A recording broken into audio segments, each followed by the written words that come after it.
hear the thunderstorm in the background? Was that loud? Was that real? Yeah. That sounded like a sound effect from like a 1940s movie or something. It did, yeah. Yeah. We are live. This is the Listen to This Bull live show, the show where we talk about BS in the insurance world on both sides. My name is Mathew Mulholland. Today's co-host is Mathew Danskin, and today's guest is Mathew Allen.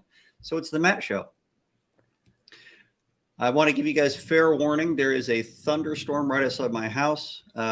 If you hear any spooky music, that's actually just actual background noise I cannot get rid of, and we might lose internet at any moment. I can already see that it's kind of shaky. So we're going to do what we can here. In worst case scenario, we'll pick this up later on, but I'm excited about this show. I'm going to hit this button, play our intro, and then we'll get into this.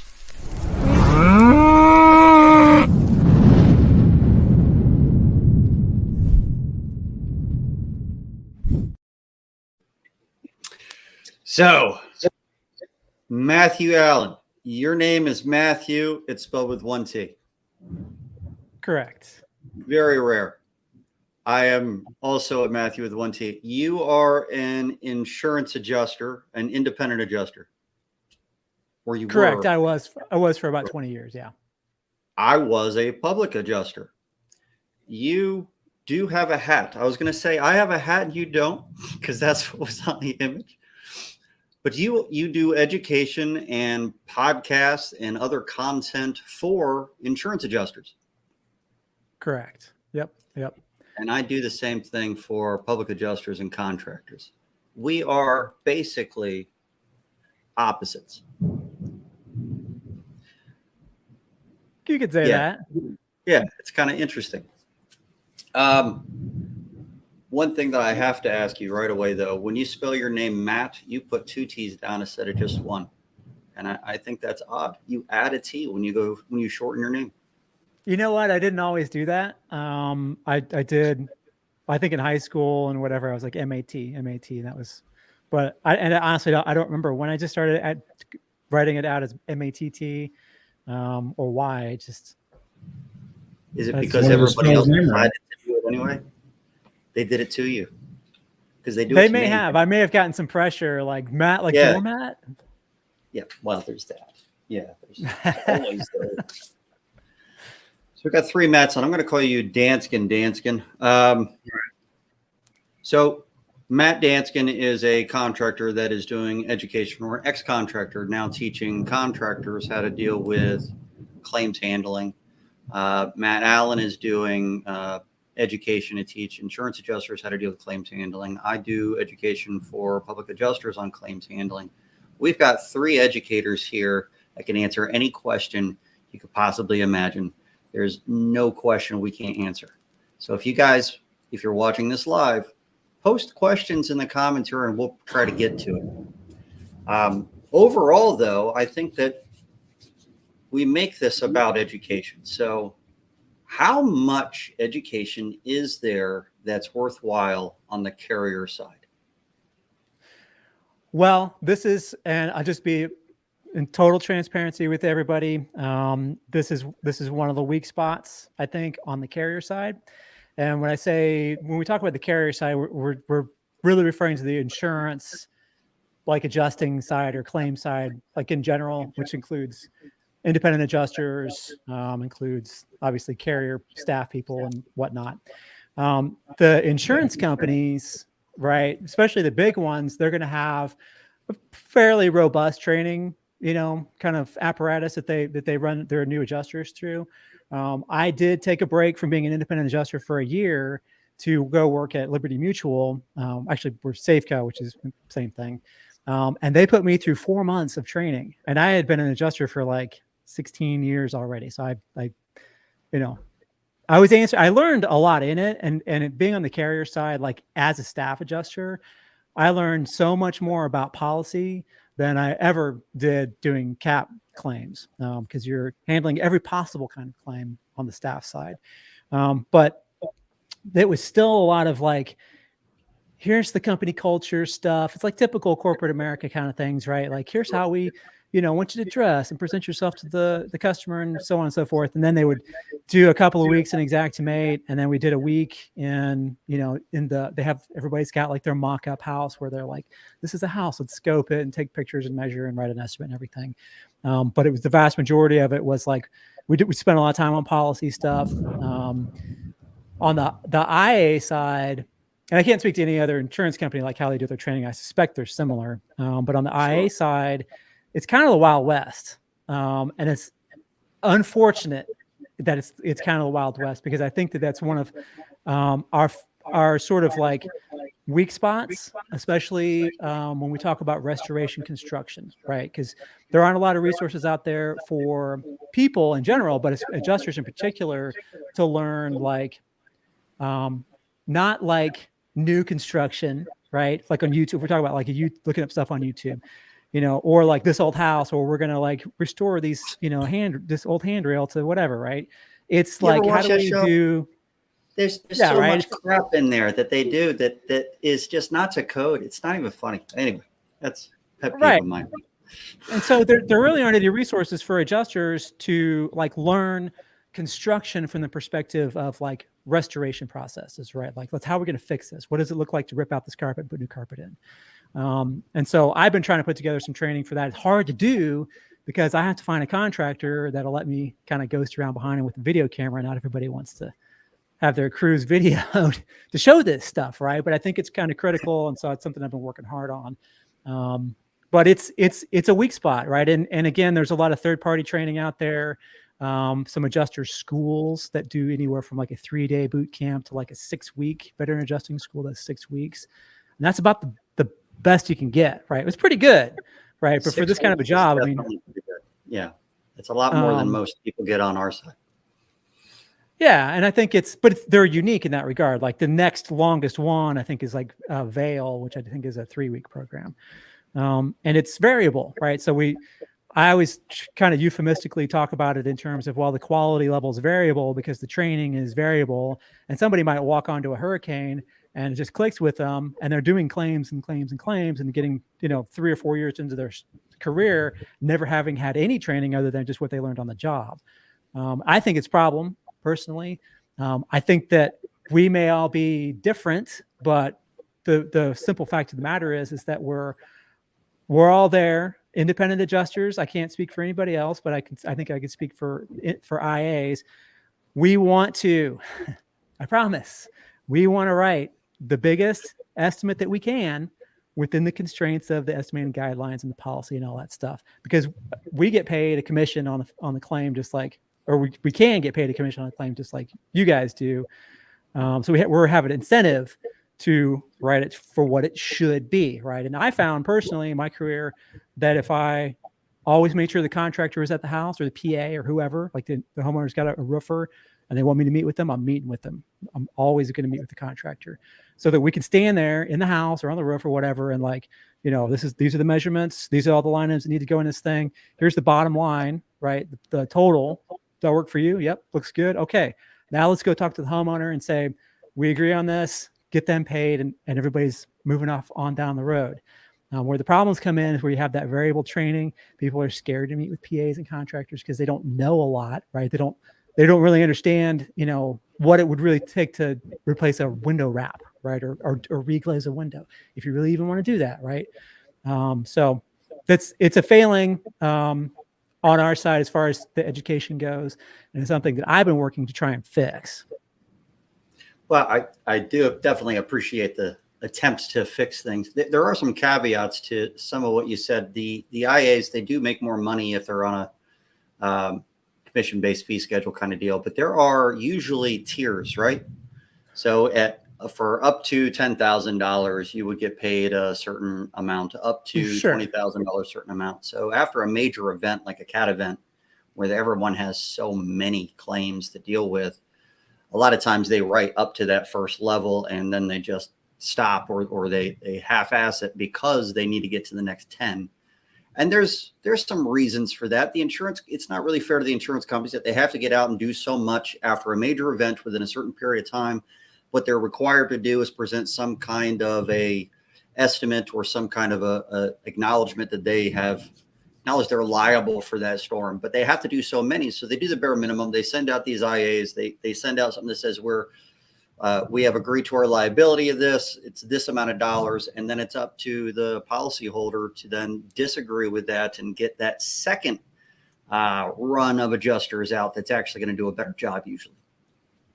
Sure. And listen, I'll tell you, I don't disagree with that. And it's not that I think that's, it might be at some level a conscious decision that gets made, or it's on some spreadsheet somewhere on the 17th floor in Boston. I doubt it's conscious. I bet that they plan it and give the IAs so much, knowing that, because of human psychology, this is what they're likely to do. So we're going to set our pay level here. We're going to set this there. This is how I think that they think. This is my internal skeptical mind believing insurance companies are devil and evil and shit. Right. Of course. So this is how I believe that these conversations probably go. Yeah. But well, I'll say a well-trained adjuster, somebody who knows what they're doing, is going to do, it doesn't matter if they're on a hurricane or they're doing daily claims and the toilet overflowed or whatever. They're going to try to write that for what it is and let the fee schedule fall where it falls. Right. So I wanted to say this, when you first invited me to come on here, more than anything, I think at least as far as the individual IAs go, the people that are kind of like my people, I wouldn't assign to malicious or malice, or to bad faith, what could really be maybe better attributed to like just incompetence. And I don't say incompetence as a derogatory term. I say it as a matter of just like they just don't know, right? Or they're nervous. There are, and I actually had a conversation with somebody about this morning. Somebody was telling me that they were doing re-inspections, reconciliations or whatever on a particular storm event from last summer, where the IAs, and I've seen IAs do this, and I think it's stupid because they leave so much money on the table. They'll go out and they front loaded all of their 4 to like 7, 12 pitch roofs. And then they had a bunch of like 8, 10, 12, whatever pitch roofs. And they put those at the end, and they would just go out and just do the easy ones first. And then they get kicked off the storm, and then somebody's got to take care. I'm like, what? Why would you do that? It doesn't make any sense. They're trying to make a quick buck. And that kind of a thing is just, it's not like an IA versus contractor versus PA thing. It's just they're trying to hack it or whatever and figure out an easy way to make a bunch of money really fast. And it's almost always a fail, no matter who's doing it. That makes sense. Well, the way that I see the situation, because I get to see both the public adjusters and the independent adjusters, the staff adjusters, is that a lot of our perceptions get painted with our confirmation bias, right? If I think that, independent adjusters are crooked or public adjusters are crooked, then every time that they do something that I could perceive that way, I'm like, see, told you. So I think there's a good bit of that goes on for all sides of it. You see a contractor do anything that you interpret as crooked and maybe completely benign, or but it confirms your expectation, then you just confirmation bias all day, and it happens on both sides. We too often public adjusters talk about how bad the insurance companies are, and too often the insurance companies talk about how bad public adjusters are, and it seeps down into your mentality. So you'll start to see that confirmation that you're right. No, they're all terrible. There's a lot of bad public adjusters out there. There's a lot of terrible contractors that are crooked as hell. It definitely happens. That doesn't mean all of them are. And the same thing for IAs and staff adjusters. Sure. And there's been plenty of them that I have done a lot of great things with over the years, and I still consider friends to this day. I do believe that things are getting worse than they were. How do you feel about that, Mathew? Do you think things are getting worse? Well, that's a good question. And I will say I got into this business back in the late 90s, in spite of my youthful appearance. I'll tell you guys right now, And I think this makes me a little bit different than other independent adjusters. About halfway through my career, I have friends that are contractors, right, and people that I've met that were PAs, and some of whom I still, have on my phone. Like I text and we talk on the phone or go fishing or whatever. But one of them one time invited me because I was like, I just got off a storm and it was like late summer. It wasn't any hurricanes or anything. And he's like, he was a contractor, and he's like, hey, why don't you come up and big hailstorm hit such and such town. Why don't you come up and sell roofs for me? And I did that for 3 months. And I'm going to tell you right now, I learned so much in that period of time. And so my eyes were so opened so much that it completely changed the way I ran claims after that. And the biggest takeaways that I had were that adjusters, I didn't know if they were independents or not half the time. Adjusters that I met, with 2 exceptions, were all jackasses. They were rude. I would pull up to a house, and I met with this guy a couple times, and he's standing there. I see him standing there talking to the homeowner in the front yard, and then I'm rolling up in my pickup truck with my roofer sign on the side of it. I took my insurance company door magnet off and threw it in the back seat and I pull up, and the guy glances over at me and sees a ladder on the truck, and it's immediately his face turned into a scowl. Talk about confirmation bias, right? The roof that one, the roof was absolutely totaled. I would have totaled it all day long, twice on Sunday. And the guy just denied it just because he just hated my guts. Because I was a contractor, right? Which I really wasn't. I was just trying to sell roofs.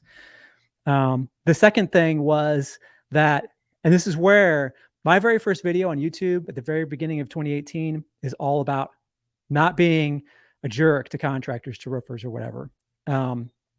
Because, right, and this goes for any IAs that happen to be listening to this. Oh, we lose them.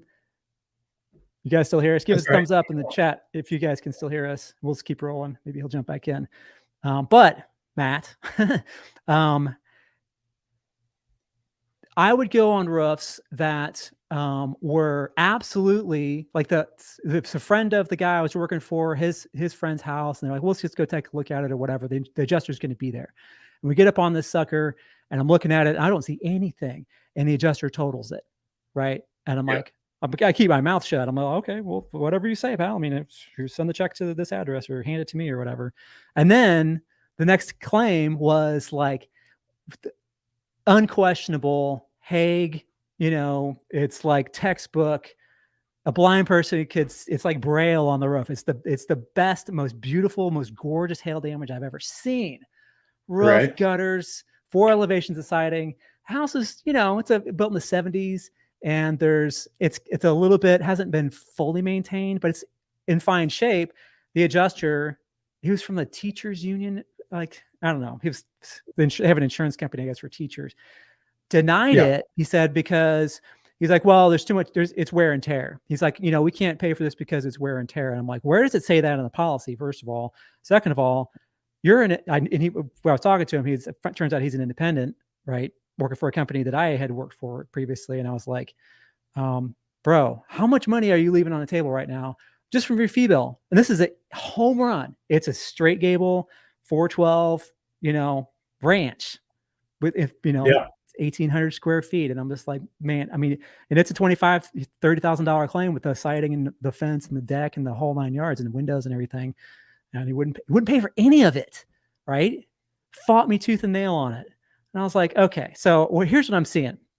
I'm seeing adjusters they either don't want to pay for stuff because they don't like me, or they don't like the contractors, because some contractor at some point, I had rude contractors, right? I had a guy, nobody's taking a swing at me, but a dude threatened to take a swing at me. And another guy, like, I get out of my truck and he's calling me a string of like the worst possible names the whole time. You have those things happen, but not everyone was like that, right? And so I recognized that as a contractor, I didn't get paid at all unless the roof sold or they bought the roof. And even then I might not get it because the homeowner might go with somebody else. Right. Or they might decide to go buy some jet skis instead of replace their roof. So it turned a corner for me. I found that I had a lot of empathy with contractors in general. I don't care if they're water mitigation, if they're builders, if they just do roof sales only, it didn't matter. When I pull up, it's shaking hands, eye contact, smile, make a joke about their lifted pickup truck just to kind of tease them a little bit. And then, hey, let's take a look at this thing and see what we can do. Right. And that's how I train everybody that watches my channel who's heard me say those things a bazillion times. And it's frustrating for me because it's still, I think to Matt's point, right? Is it getting worse? I don't know if it's getting worse or not, but it's hard to see if it's getting better or not. Right. I want to believe that it is. And I want to think that maybe I have an effect on it. But it's something that, because there's like such a variability in the quality of training that we get, and you can just really go anywhere to Joe Bob's adjuster training and put that on your resume, and they'll try to put you to work, and it's sink or swim, right? And then if you see them, then you did okay, they turn claims in and they were not terrible, then they'll send you on another storm and then another one, and then you kind of like you're carrying all the bad habits that you learned from Joe Bob from his training or from the ride along you did with Bubba, right, through your whole career, and you're leaving a wake of disaster behind you. So yeah, it's a hard one to answer, whether or not it's getting better. So what I see is, the three of us are all, for lack of better words, claim nerds. Like we love learning this stuff. We want to do it well, all that sort of stuff. And so I think for us, I always, as a contractor, I always assumed most other contractors are like me. Like they've read insurance policies, they've read building code, they, do their best to do a good job and to have integrity and charge for things that they're doing and not charge for things they're not doing and all those types of things. Just like a good public adjuster is going to go, yeah, I'm not going to file, I'm not going to put myself on a claim where they don't have legitimate damage. Sure. Or a good IA is going to say, yeah, I'm going to call it like I see it. But there are so many people because there is so much money in this industry from any side of it, it's a magnet for people to come in and try to make a quick buck and not have integrity and not, care about what they're doing. Just, and now that I've gotten into the, training consulting side of it, I get to see a lot of the other things. I get to see the contractors that are like, no, like if that customer lets me file a claim, we're filing a claim. Even if that roof looks brand spanking new, just because I might get an IA who just decides to buy it for me and, make something up. I'm like, what are you doing? Like, and these insurance companies are trying to stop the bleeding from that sort of stuff. And they're getting tougher and not buying the roofs that, that are legitimate. And, and so I feel like the pendulum just swings so hard both ways, because of those bad actors. And, like I said, kind of the confirmation bias, but most of the adjusters, whether they're staff or independent adjusters that I worked with, were good people. And we're doing a good job, and we may not agree 100%, but other humans like me that love their families and do their best and all that sort of stuff. And it was rare that I found somebody that I'm just like, you are an absolute wicked person. But those are the people that I'm like, that was an insurance adjuster, awful person. And he's probably, he deals with the contractors that are out there, spinning their toe on the roof and, trying to make some damage or whatever. And that's what he's stepping into, thinking he may very well be that guy. Yeah, I'm back for sure. There he is. I can't see Matt at all again, but that's fine. Which Matt? You. Yeah, which Matt? This is the whole episode. Which Matt is talking? Someone said, I agree with you, Matt, earlier. I don't know which Matt he was talking about. Well, we're kind of working through your last question before you dropped out. Okay. And I'm checking the YouTube feed here, and it looks like all three of us are on there. So, I got you back just now. So, all right, it's just been trying to catch up. And your question was, is it getting worse? And I think that, it was hard to really say if it's getting better or worse. But that, I mean, maybe you can watch the replay later, I guess, to get the answer on that one, unless you want to go back through it. So the premise is, and I feel like I might be talking over you right now, and if I am, I don't mean to. No, okay. The premise is that there is this McKinsey model that seems to be a little bit more pervasive than it used to be. And the model being that insurance companies will deny the vast majority of claims that aren't super obvious upfront, knowing that a certain percentage of those people will just go away. And then whoever's left behind is still fighting this. They'll give them a little bit, deny the rest of it, and a certain amount of those people will accept that and go away. And eventually there's such a small group left behind that will actually file suit that it saves the insurance company money. That's the McKinsey model in a nutshell. Have you heard of this before? I've never heard of a McKinsey model. I can't really speak to like whether or not that actually happens. I can only really kind of talk about my experience over my career and working for a lot of different carriers, and working as a staff adjuster for about a year until Hurricane Irma hit. And then I was like, okay, I got to bounce out of this. You know what? And maybe we'll backtrack a little bit, because this kind of speaks to what I was kind of talking about just a minute ago. And that is that I sold roofs for a short time. And I discovered, this is kind of the Cliff Notes version of what I said. I discovered that independent adjusters, whether they were independent adjusters or whether they were staff adjusters or whoever, I didn't really know, because as I was doing roof sales, with a couple of with maybe two exceptions, were all extremely rude and felt like in a lot of cases they were denying things out of spite. And Matt and I were talking about confirmation bias. And I think that probably, again, it really kind of comes back to that like incompetence thing, and the adjusters getting like really, really, really worked up when they know that they've got a meeting with a contractor, and maybe they've met with this contractor before. It's like a big, big storm chaser, Mastercraft or Aspen or whoever, Mad Sky. And they pull up and there's 3 lifted pickup trucks, parked out in front of the house. There's 2 dudes up on the roof chalking things up, and they have like a loop, like a photography loop, and they're like looking at the shingles, and the homeowner's standing there in the front yard like this. And there's 3 dudes all standing around her, and they're all like, bodybuilders wearing little tiny t-shirts, and the adjuster pulls up into that, right? Yeah. And they get intimidated, right? All ass trucks too. Yeah, every time. Yeah. I don't know if I've ever seen the jeweler's loop though. That's actually a really funny idea. Yeah, that was after I think the homeowner Aspen against the adjuster instantly. That adjuster is going to come out here and deny everything, and it's hail damage, and they don't have any real evidence that it's hail damage. But all that kind of crap. Definitely. What do you do in that situation? You pull up and it's all muscle-bound dudes that are roided out, and they kind of want to fight immediately. Do you feel like you are in danger at all? No. So early in my career, maybe, I would get intimidated in those situations. And that was the point of doing that.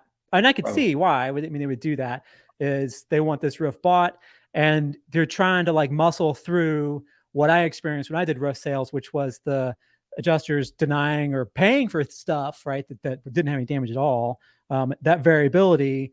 And so there'd be a bunch of guys there, but it was always one guy's job, right? So one dude that was down there probably talking to the homeowner with a couple other dudes standing next to him. And I walk up, smile, look whoever in the eye, and start shaking hands. And then I would ask, after I made the obligatory lifted pickup, if I, need some buses jumped, I know who to call, right? That was my standard joke, and it worked every time. I would ask, who's the lead guy? Whose job is this? Oh, that's mine. Okay, cool. And I just start talking to that guy, and then everybody else, we talk for a couple minutes, and then I would say, all right, let's take a look at this and see what we can do. And pretty soon all those other dudes melt off, because they got jobs too, right? They don't want to spend all afternoon following all in one, 8 dudes at one house. I mean, they're not going to make any money doing that. So they would just leave, right? Because they didn't have to do anything. And I would, no matter what, the way I kind of worked this is, again, my experience and what every manager that I ever had from the carrier or the IA side always said, get out there, and if it's got damage on it, let's pay for it and get it taken care of and get it off our desk, right? We don't want to, the insurance companies don't want to go to court, and they don't want second inspections because that costs money, right? Pay for it, $15,000 roof turns into a $75,000 situation if it goes to court, and they got to pay another IA and whatever, right? So I would always go out there with the intention of, I'm going to have an open mind about it. Maybe that house was in a fringe area, right? Maybe there was the core, the hailstorm hit over here, and this house is in a neighborhood that's kind of, it's sketchy. You know, maybe they might've gotten nickel-sized hail over there, but you know what?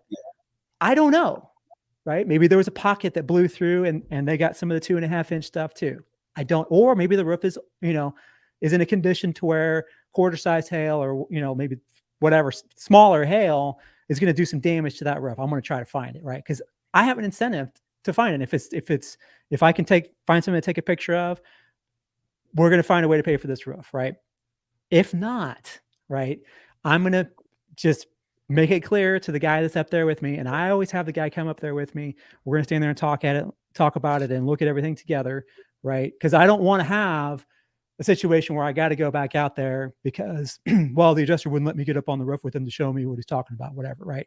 I want him up there. Let's look at the same spot and say, nope, that's bird poop. Nope, that's footfall. Yep, that's a hit, right? I need 7 more. I got my square. I'm going to find him. I'm going to try to find him, right?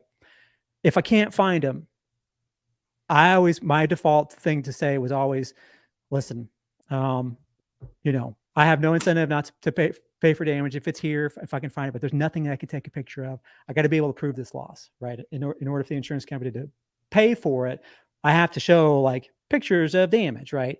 And then I would pull my phone out. This is my go-to, and I would be totally honest doing this. This is straight up, not like trying to just get rid of the guy. I'd be like, this area, I mean, I've looked at several houses over here and I haven't seen a whole lot, maybe a little soft metal or whatever here and there. I did pay for that guy's siding over there, or whatever, right?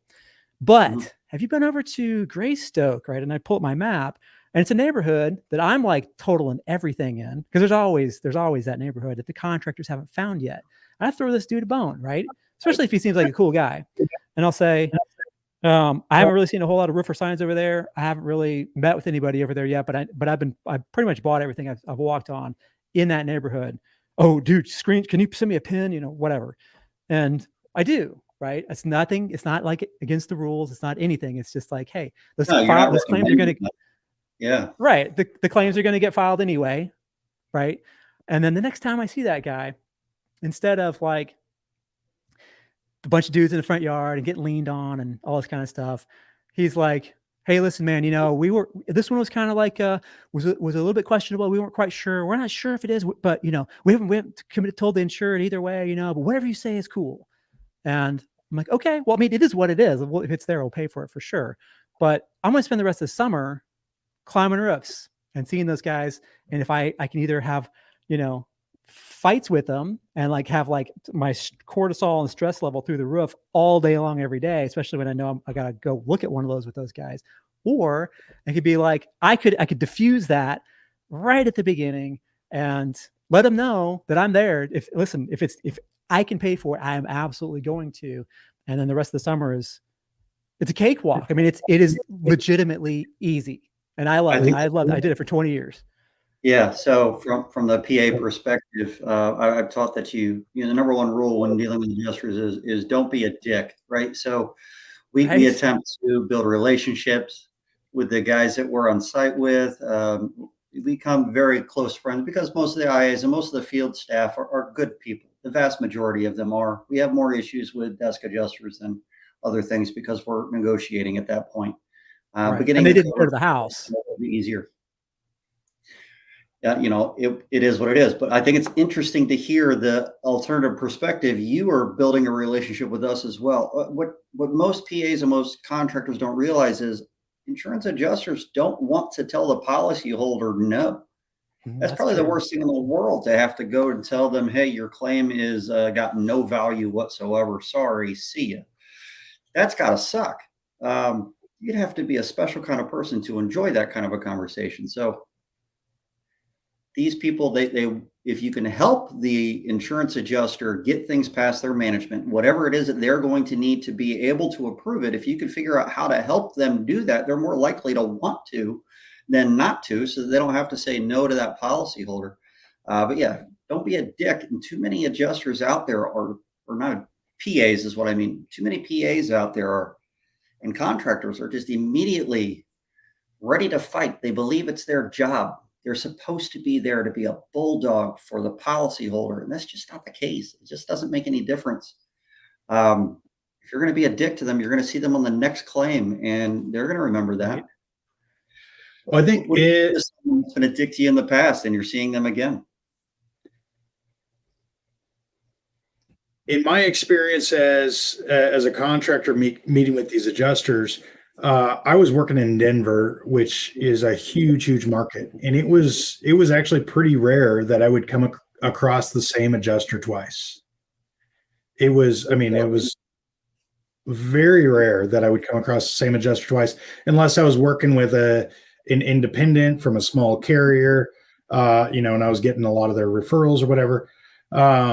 But even so, the whole adage of, catching more flies with sugar or honey than vinegar.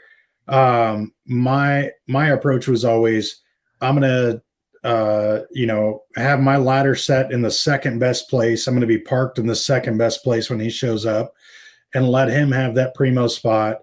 Welcome him with a cold drink out of my cooler, and let him know I'm there to help him any way that he needs to, but I'll stay out of his way.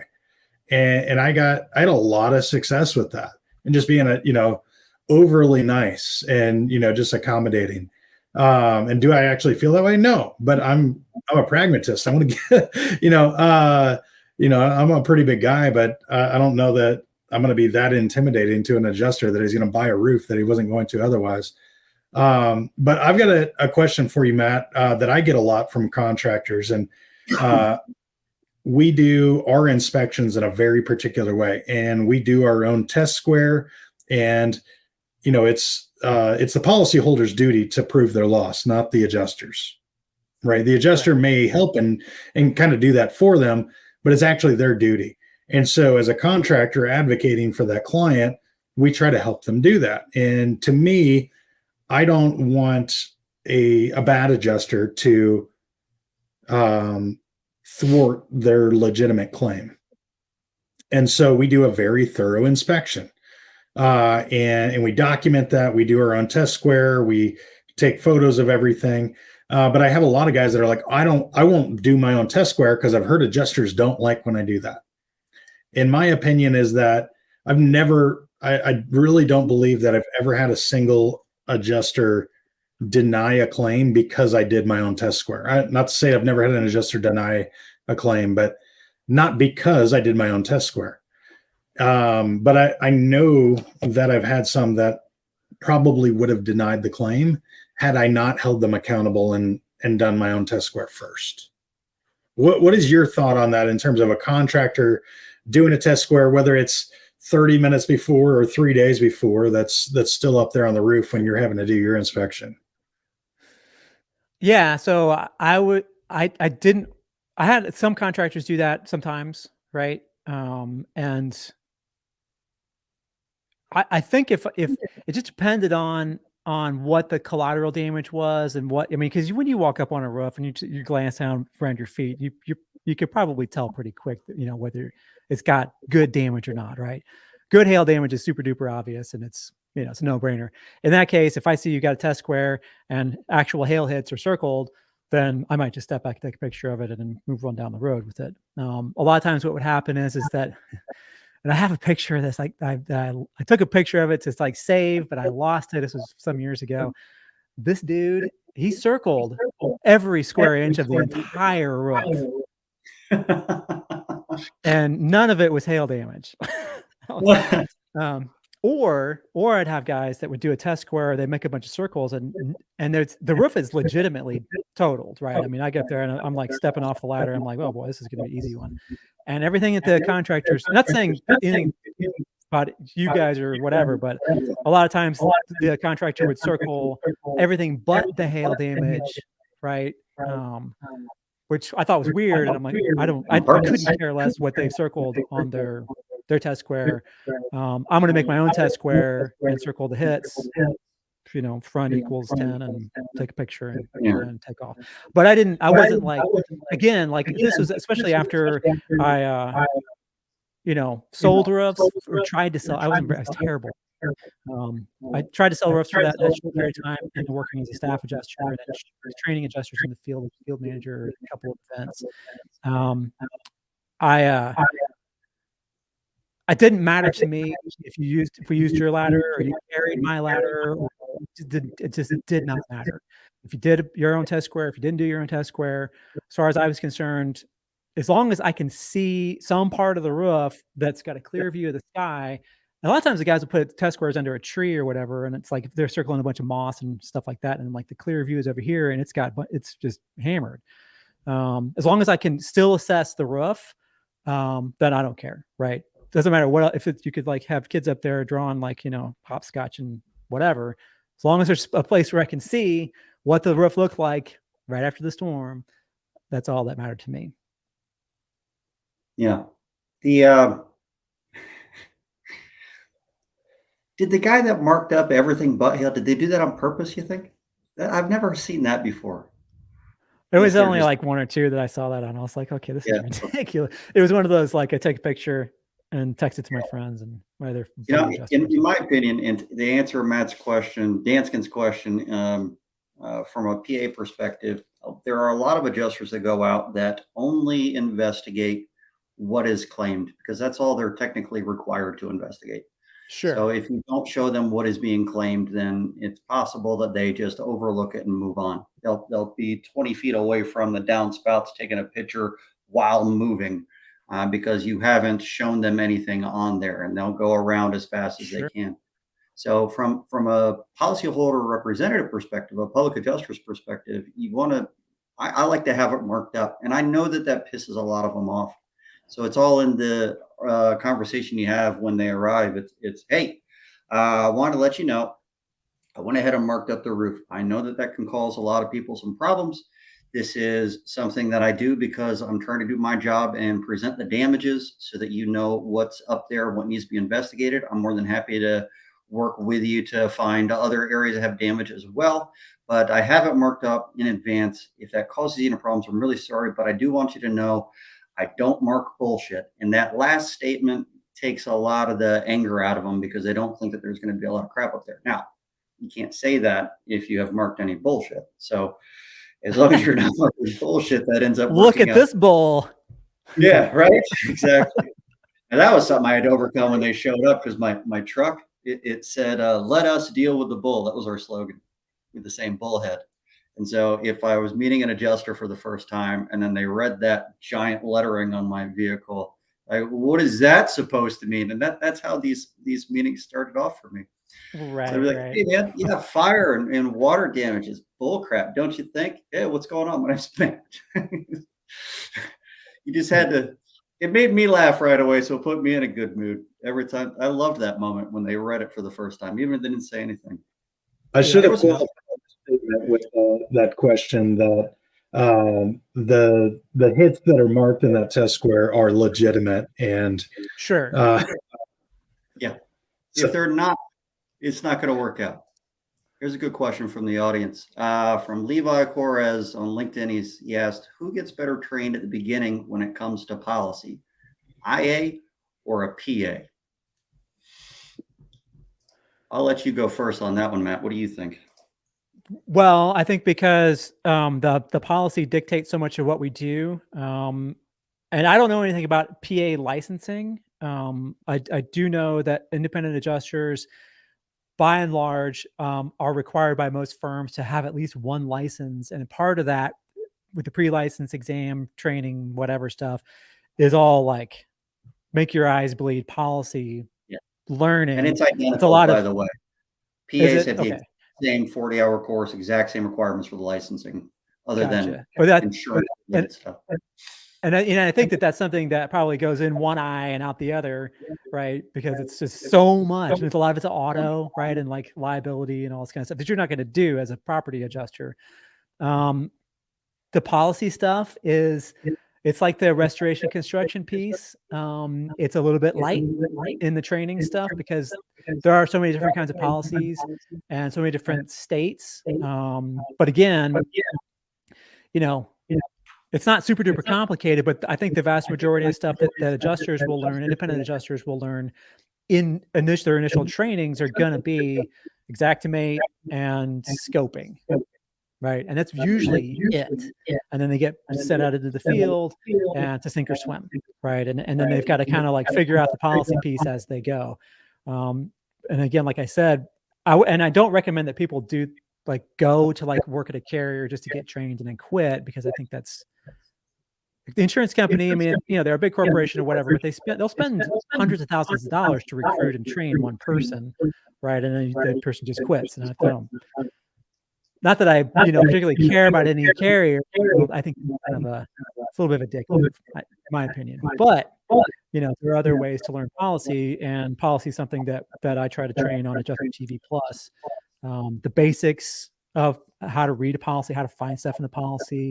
Whenever I do like a claim scenario, we talk about the policy considerations. If this is an HO3, if it's a BOP, right? If it's a business owner policy or commercial policy, or a farm and ranch or a condo or whatever, special limits, all that kind of stuff, so that people are in actual cash value, fence, the policies, they can get sticky. And I think that it's really, really important for people to have, whether they're, honestly, I found that a lot of like really experienced, like, high quality contractors tend to know the policy pretty well too, because if they've done a lot of stuff with insurance companies, they do a lot of insurance work. They tend to know, how to read a policy. I mean, it's not rocket science or anything.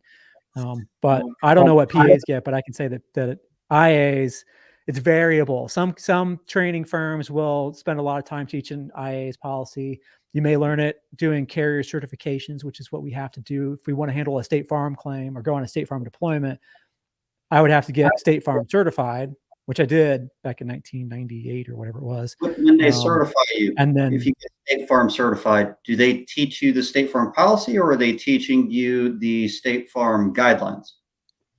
It's estimating guidelines, and then they do like, they do cover like policy stuff as well. And again, that's the other piece of it. Is that estimating guidelines piece, which is kind of like the interpretation of how you're supposed to handle drywall or doors or openings or whatever, carpet, Right. How they want you to do it. I think from an education perspective, when you first get a license, it's probably very similar for PAs. There's no specific. We take the same 40-hour course, half of which we brain dump immediately because we don't really need it. You don't need to remember how auto works necessarily as a PA, because you don't handle auto as a PA. There are a few states you can't, but I've never met anybody that did. So generally speaking, you brain dump half of that. You don't even know how to utilize the other half that actually does become important. So there are some resources that exist now, but didn't exist when I was a fresh PA. So most of the time, you came from being an IA or a staff adjuster, and you had some insider knowledge then, or you were a contractor dealing with claims for a while before you became a PA, and then you basically acted like a contractor with a different license, which doesn't do any good because you're not using any policy language. So I think that probably most IAs actually get more training than PAs, and we're trying really hard to make that less true. So there are a few public adjuster courses that you can take these days. I do several of them myself, and policy interpretation classes, though Steve Badger doesn't think that I should do policy interpretation classes. He thinks that makes me someone that's acting as an attorney for some reason. I don't know where that came from, but that's Steve Badger. Unfortunately, teaching someone how to read a policy is acting as an attorney. So if Steve Badger's right, then we're all acting illegally right now, and that would be terrible. Anyway, the IAs probably have a little bit more training, but I don't know if that training is as detailed as some of the stuff that the PAs do have access to. Even though very few PAs are going to take that, we do get into some depth on ambiguity and how you could read a policy differently. Where if you were to go to State Farm's training, most likely they're going to teach you how it is that they read their policy if they're talking about their policy. I would imagine they'd have to. They're not going to tell you about ambiguity in their policy because that could lead to some other issues. But I can present multiple insurance companies' rendition of the same section of language so you can see the differences from one policy to the next and see that there is a little bit of differences in the ways that you can interpret some of it. And so I think that it might be a little bit more robust, even if it isn't as common. And then there's these events that you can go to, and the IAs and the PAs go into wind conferences and other venues where there's a lot of training or do exist for PAs, but most new PAs don't even know those exist. There's associations that have their own conferences, and eventually, and within a couple of years of being a PA, most of them find out about some of these and then go and take some of these courses and realize that they've been doing things terribly for a while. I think the problem that both of them run into is when they get into it without any context, if they haven't been, involved before, and it's just, hey, my cousin's brother's uncle was an independent adjuster and he made great money and it's a great lifestyle. Cool, I'm going to go do it.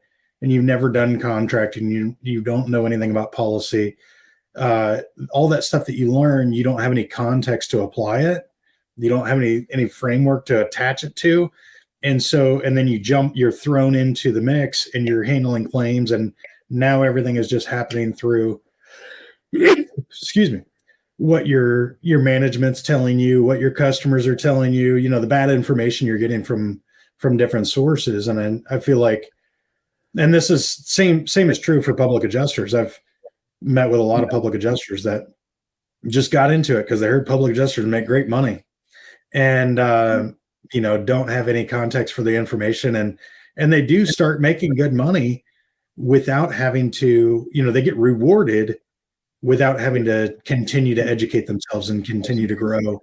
And so I think that can thwart their continued growth if they're making good money, they're satisfied, their career's growing without them personally developing. So that's obviously not everybody, but I can see that happening a good bit. I think there's a lot of, speaking from the IA side, there's a lot of adjusters out there that have been doing it for a long time. And I kind of mentioned this earlier a little bit, that just aren't very good at it because they got sort of quote unquote trained and by somebody who taught them bad habits, right? And not necessarily the correct thing. And nobody ever corrected them, right? Or went back and said, or calibrated them to be like, no, this is the way you actually need to do it. We're supposed to pay for that or whatever. They would just come in, do their 35 to 45 claims, and then get released. And then somebody else is doing cleanup on their work going, oh my gosh, how's this person getting claims work? And the reason why is because everybody's got a labor shortage. I'm sure you guys are probably seeing that, especially on the contracting side right now in particular, but in general, it's hard to draw people who are willing to get their minds right about this and be more adaptable. You do get a lot of mercenary types, a lot of people that are just in it for the paycheck. And that's the kind of the quality of work that you get out of them, which is another part of like what I try to do on my channel is to sort of, be straight with people and be like, listen, if you're coming into this because you think you're just going to make a bunch of money and like not serve the industry and to help the process, to help the contractors, to help the public adjuster, to support that relationship between the homeowner and the carrier, which is the main thing, right? Then we don't want you, right? But I'm just my one little voice. Yeah, there's a lot of those voices out there, but they're all smaller and they don't have enough audience, unfortunately. April M asked the question. She's a IA that watches the show fairly often.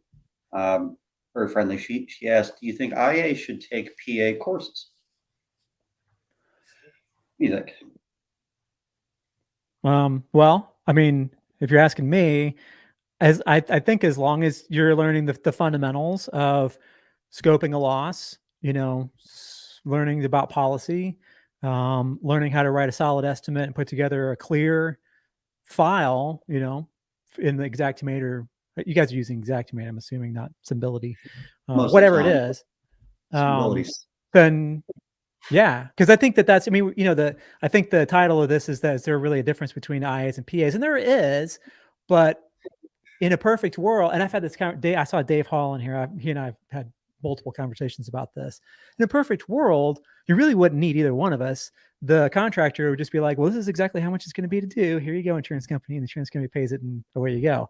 But the insurance company uses the IAs as cost control, is been my experience. And then the public adjusters, I think. And Dave, when he and I had a conversation about this, he kind of opened my eyes to this, and I was like, oh, well, that makes sense, right? If I'm like somebody who I have a business of my own and I travel internationally, and I get a message from my housekeeper or whatever that the toilet overflowed, and I'm in Europe, right? And I'm not going to fly home to deal with the adjuster. I'm probably going to hire somebody to help me with that public adjuster, right? Maybe I own a bunch of like strip malls or like real estate or whatever, and we have a bunch of hailstorms. I may, because I don't want to deal with that, have my property manager do it, or hire a PA to just, sign over the power of attorney and you take care of this, and, just make sure that everything, I don't care what happens as long as the roofs get put back on and everything's fine, right? I don't generally see, this is an interesting point. I don't know, maybe if you've got some insight into this. I never usually saw public adjusters outside of like the coast, especially the East Coast. I ran into a few around Chicago, but really nowhere else. I mean, I wasn't doing claims with PAs. Denver, I did, Minneapolis, but those are really like those major metros. But everywhere else, like little small towns or Kansas City or whatever, I just never would see a PA. I don't know if that's says I've anything. had a lot of adjusters tell me the same thing. And then if you're in an area like Florida, they're all over the place. But Yeah, in New other York. states, rare. In Georgia, where I was doing most of my work, there were something like, at the time, about 275 resident PAs in Georgia over the entire state. So chances were good you were not going to be dealing with a public adjuster unless it was on a large loss. Residential claims just didn't have it. And whenever an adjuster would meet with a PA, early in my career, there was a difference. I started as a contractor and became a PA. And as a contractor, I had adjusters that came out and they had a little bit of an attitude with me sometimes. That after I got my license, there was a respect difference between it. They treated me differently. They treated me with respect, which was great because I was doing the same thing with them. But after a while, things started changing to where they no longer treated me differently than contractors. In fact, they would start to treat me worse in that state after a while. I don't know what changed. I have no idea how that came to be, but that is a common thing these days in other states now. They treat the PAs almost like we're all crooks at times. So, and I'm sure that that's not universal. And I'm not talking about the insurance company as a whole. Yeah. But, well, again, confirmation bias to a certain degree. I will say, kind of circling back on this a little bit, as far as, is it getting worse or whatever?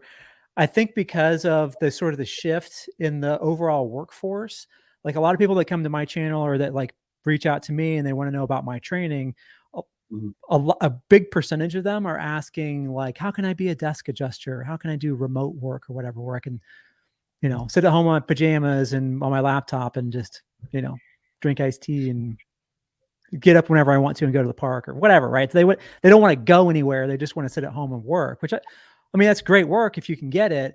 But I think that there's maybe a surplus of people, and maybe because I'm just kind of trying to like tease this out a little bit. It may be because a lot of the insurance companies are hiring a much bigger desk adjuster staffs and then like just sending out task assignments to field people just to like take your phone and just walk around the house and take pictures and then upload that and then just buy it and just go to the next one. Right? In the field. So all the staff. They don't have any authority. Yeah.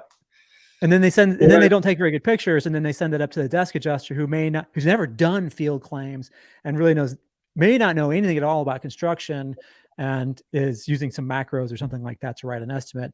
And they don't care. They just want it off their desk, and they don't have to stand there in the front yard with the homeowner and the contractor and the PA and whoever and look people in the eye and be like, this is what we're going to pay for. This is what we can't pay for. Right.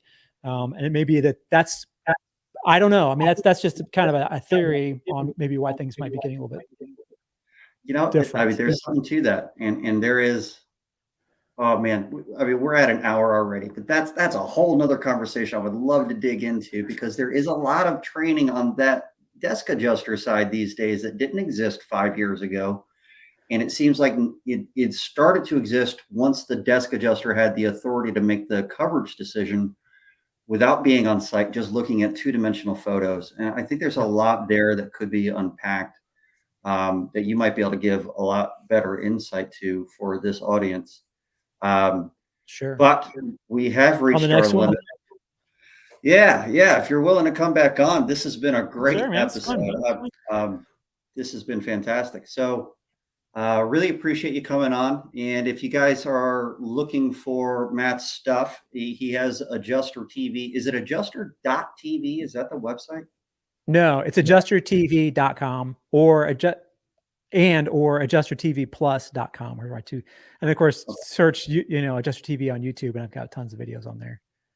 Yeah, there's all kinds of stuff on there. He's got so much content. A lot of it's free too, and it's really good things. So, well, I really appreciate you being on, Matt, and this is the Triple Matt Show. We've not had 3 Matts on at the same time before. It's kind of interesting. If you guys are interested in a Matt, well, one of us is available to help you out at all. Thank you to our sponsors, Claim Titan, Building Experts Institute, American Policyholder Association, Huggins Law Firm, and the Hook Agency. We will see you guys next Tuesday at 4 p.m. Don't miss it. See you guys later.